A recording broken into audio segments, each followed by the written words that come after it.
जी बिस्मिल्लाहिर्रहमानिर्रहीम, अस्सलाम वालेकुम। मैं हूं बिलाल अहमद। उम्मीद है आप सब खैरियत से होंगे। बानी एमक्यूएम और उनकी लीगल टीम क्यों इस बात पे मुतमईन दिखाई देती है कि जो केस उनके खिलाफ बनाया गया है वो उसमें बाइज्जत बरी हो जाएंगे। प्रोसिक्यूशन का केस तो सभी को मालूम है, लेकिन बानी एमक्यूएम की लीगल टीम ने अपने दिफा में जो आर्ग्यूमेंट्स तैयार किए हैं वो क्या हैं और उसकी बुनियाद के ऊपर वो ये सोच रहे हैं कि वो बाइज्जत बरी हो जाएंगे। आज आपके सामने एक्सक्लूसिव किस्म की मालूमात इस व्लॉग में देने जा रहा हूँ, कहीं और नहीं मिलेगी क्योंकि ट्रायल कल से शुरू हो रहा है। बरतानिया में मौजूद मेरे कुछ ज़राए हैं, मैंने उनसे डिटेल के अंदर बात की और व्लॉग्स में आपको पहले भी बता चुका हूँ कि हलफ उठा लिया है 12 रुकनी जूरी ने। किंगस्टन क्राउन कोर्ट के जज हैं, उन्होंने उनसे हलफ भी लिया और जो बानी एमक्यूएम के खिलाफ चार्जशीट है वो भी उनके हवाले कर दी गई है। 25 फरवरी डेडलाइन रखी गई है। ये एक्सक्लूसिव किस्म की मालूमात मैं आपको दे रहा हूँ। दो रिक्वेस्ट हैं आपसे। एक तो ये कि इस व्लॉग को आपने मुकम्मल आखिर तक देखना है ताकि आपको अंदाज़ा हो जाएगा कि बानी एमक्यूएम की जो लीगल टीम है उन्होंने किस कदर तैयारी की है, उसमें वज़न है या नहीं है। दूसरी एक और रिक्वेस्ट है कि अगर आप बाखबर रहना चाहते हैं हक़ाइक़ से तो मेरे YouTube चैनल को अभी तक सब्सक्राइब नहीं किया तो बराए करम सब्सक्राइब कर दीजिएगा, वीडियो को लाइक शेयर और बेल आइकन को लाजिम प्रेस करना है क्योंकि बेल आइकन के प्रेस करने से जैसे कोई नई वीडियो ये व्लॉग अपलोड होगा तो सबसे पहले नोटिफिकेशन के जरिए आपको मिल जाएगा और आपको मेरी वीडियो सर्च करना नहीं पड़ेगी। अच्छा जी, बानी एमक्यूएम की लीगल टीम ने केस के दिफा में कौन से आर्गूमेंट्स तय किए हैं। देखें, जो आज 12 रुकनी जो ज्यूरी मेंबर्स हैं उनके सामने जो चार्जशीट दी गई है कि जी आपने इस चार्जशीट के मुताबिक केस को चलाना है, दोनों जो पार्टीज़ हैं उनके आर्गूमेंट्स को लिखना है, डॉक्यूमेंटेशंस को मेंटेन करना है और उसके बाद आपने डेडलाइन है 25 फरवरी आपने फैसला सुनाना है। तो प्रोसिक्यूशन का केस तो सबको मालूम है, लेकिन एक सिंगल लाइन में बता देता हूँ। उनका ये कहना है कि बानी एमक्यूएम ने जो स्पीच की जानबूझकर उसके नतीजे में कराची शहर के अंदर टेररिज्म हुआ, हालात ख़राब हुए और टेलीविज़न चैनल्स के ऊपर अटैक हुआ। ये तो और ज्यूरी ने ये देखना है कि क्या वाकई बानी एमक्यूएम की लंदन से होने यानी कि बरतानिया की सरजमीन से होने वाली तकारीर के नतीजे में ही ये वाक़यात हुए और इस वाक़यात से क्या जो वाक़या है और जो स्पीच है उसका लिंक क्या है। ये तो प्रोसिक्यूशन ने देखना है और एविडेंसेस प्रोड्यूस करनी है ज्यूरी के सामने। लेकिन जो बानी एमक्यूएम की लीगल टीम है वो दिलचस्प किस्म की उनकी तैयारी है। वो तैयारी क्या है मैं आपको बताता हूँ। वो ये कहते हैं कि जी हाँ स्पीच हुई है, इससे वो इनकारी नहीं है। वो कहते हैं कि 22 अगस्त से पहले भी स्पीच होती रही, 22 अगस्त को भी बानी एमक्यूएम ने स्पीच की और स्पीच के अंदर उनका ये कहना है कि उन्होंने इस किस्म का कोई ना तो ऐसा मवाद था उनकी उस स्पीच में जो हेट के स्पीच के ज़मरे में आए, ना ही उनके जो स्पीच थी उससे किसी किस्म के अमन व अमान और हालात ख़राब हो सकते थे। वो बुनियादी तौर पर पॉलिटिकल स्पीच थी, राइट्स के लिए थी, कराची वालों के लिए थी, पार्टी की थी, पार्टी का अपना जलसा था और उसके अंदर जो उन्होंने बातें की वो कहते हैं कि जी हकीकत पर मबनी चीज़ें थी। उसके नतीजे में ये हालात ख़राब नहीं हुए। तो फिर हालात कैसे ख़राब हुए?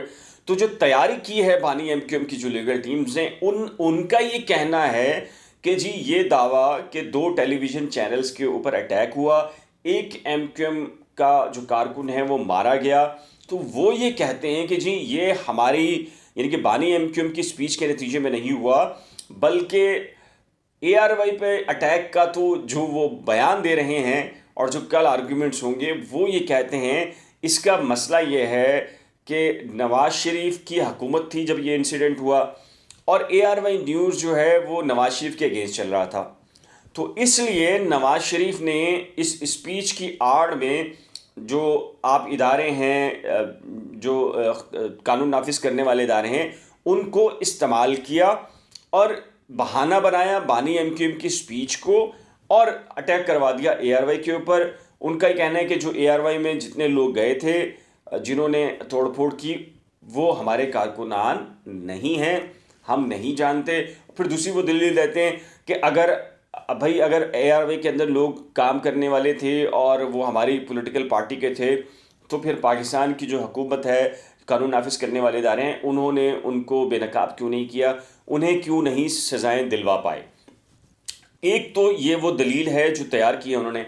अच्छा, अब इससे जो लिंक दूसरा बनाते हैं वो ये कहते हैं कि देखें, बानी एमक्यूएम का जो मामला है वो एंटी गवर्नमेंट पॉलिसीज़ के ऊपर था, इसीलिए जो नवाज शरीफ हुकूमत थी वो ये चाहती थी कि इस मामले के ऊपर उसको इस्तेमाल किया जाए और ARY के ऊपर अटैक किया जाए। अच्छा, अब ARY से एक और चीज़ वो कहते हैं कि एक तो ये पहली कि हमारे कारकुनान नहीं थे, दूसरा जो कानून नाफिज करने वाले इदारे हैं उन्होंने कुछ नहीं किया, तीसरा वो ये कहते हैं कि ये हमारे कारकुन नहीं थे बल्कि ये कानून नाफिज करने वाले इदारों के सिविल जो ड्रेसेस के अंदर ख़वातीन और मर्द थे और उन्होंने ये सब किया है।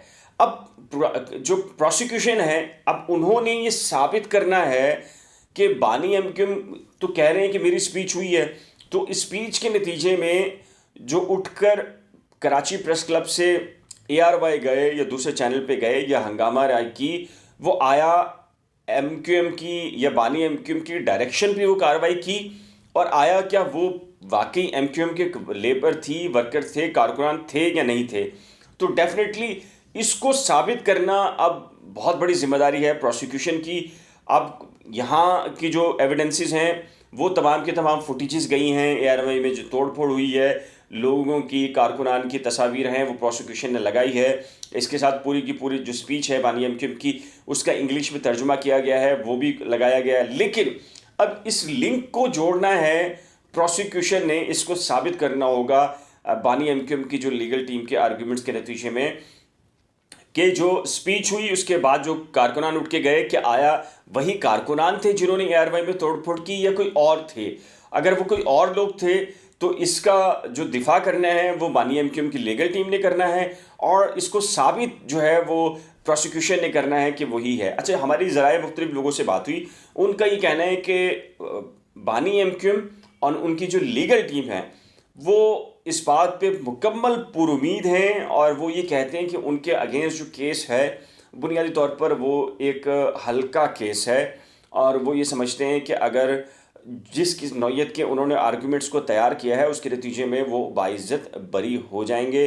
25 फरवरी तक ये केस चलना है। जूरी की तफसीलात मैं आपको पिछले व्लॉग में दे चुका हूँ, अगर आपने नहीं देखी, और मैं आपको ये बताऊँगा अगले व्लॉग में कि ज्यूरी जो होती है इसके जो मेंबर्स होते हैं वो कोई ख़ास शोबे से ताल्लुक़ रखते हैं, कैसे अपॉइंट होते हैं, न्यूट्रल होते हैं, स्टेट के अंडर में होते हैं, किसी प्रेशर के अंदर काम करते हैं, क्या करते हैं, ये किस तरीके से होते हैं, इसके ऊपर मैं अगले व्लॉग में आपको तफसीलात बताऊंगा। नीचे दिए गए कमेंट सेक्शन में अपनी कीमती राय का इजहार जरूर कीजिएगा कि आपको ये व्लॉग और ये मालूमात कैसे लगी। अगर आगाही मिली हो तो इसको शेयर कर दीजिएगा।